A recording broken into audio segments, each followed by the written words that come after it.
this bill started in the Senate, starts in the, I know it's not the same thing, but the comes from the level of society of the lords, not the commons, right? So this is coming from the tops down body, is what I would say, the capital class. Right. Kind of important context here. But I would say this is not being covered this way, but in my framework, what's going on here is a redefinition of the dollar, right? Which has happened 5-6 times in the history of our country. And what we're seeing right now with the sovereign debt situation being the final stop on the credit bubble. What you generally see in situations like these is a reset, right, of some sort, and ideally a soft one where you can just get voluntary participation to adopt your new money, right? And so what this is, don't get lost in the what should we call it? The hoopla, new technology, innovation, stable coins, blockchain. What's going on is laying the groundwork, in my opinion, for a new dollar, if you will.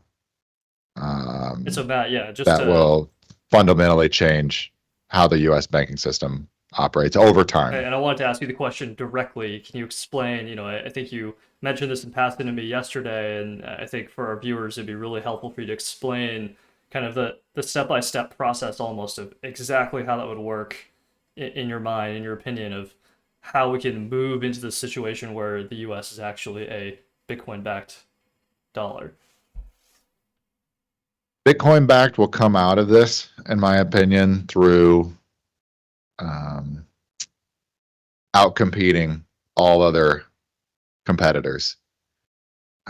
I think the U.S. right now, the right approach is not to pick a winner, let the strongest survive. And what I mean by the strongest here is which setup, which infrastructure, which parties are able to best fund your sovereign in a time of conflict, time of war, if you will, to keep the state financed and provide it the resources that it needs. And I think what we saw materialize from 2020 to 2022 was case in point that the old model was at its seams of what it could accomplish, like hitting its own boundary conditions. And what's coming next is this emergent front, which we saw kind of progressing and building up steam throughout the 2010s. Obviously, it starts with Bitcoin, right? And that exchange rate of Bitcoin to dollars, that's informative of where value is shifting from an FX standpoint. But then on top of that, you saw this growth of, hey, we're gonna anchor ourselves onto this blockchain phenomenon with the dollar-backed stablecoins, if you will.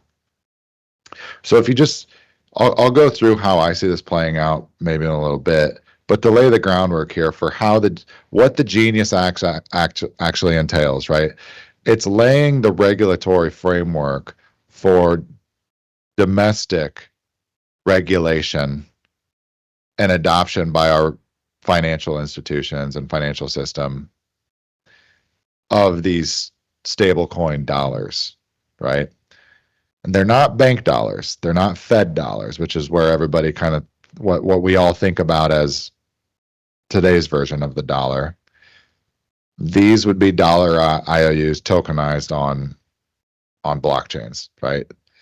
And so far, up until this Genius Act, there was very little like lockdown in terms of formal regulatory policy on what's allowed, what's not allowed, who has power to regulate stablecoins within the U.S. I guess sovereign jurisdiction. So you've seen adoption, you've seen usage of stablecoins like Tether, USDC, things like that inside the United States, but you haven't seen kind of wholesale adoption by financial institutions and banks specifically, and treating these stablecoins as dollars themselves, which in today's definition of a dollar, right? Pull out a bill from your purse or wallet. What it says is this note is legal tender for satisfying all debts, public and private, right? It's a debt repayment definition of a dollar. Like it's a full credit standard. So what this is kind of merging towards is moving these stable coins potentially as, the next level, the handoff from that full credit dollar to something else. And what this bill does, well, first, I think I want to get into what changed. How did this flip from, less than 2 weeks ago, failing to make it, like once it was passed out of committee, this bill failed to make it out of the cloture process, which means we've locked in the text of the bill, finished arguing.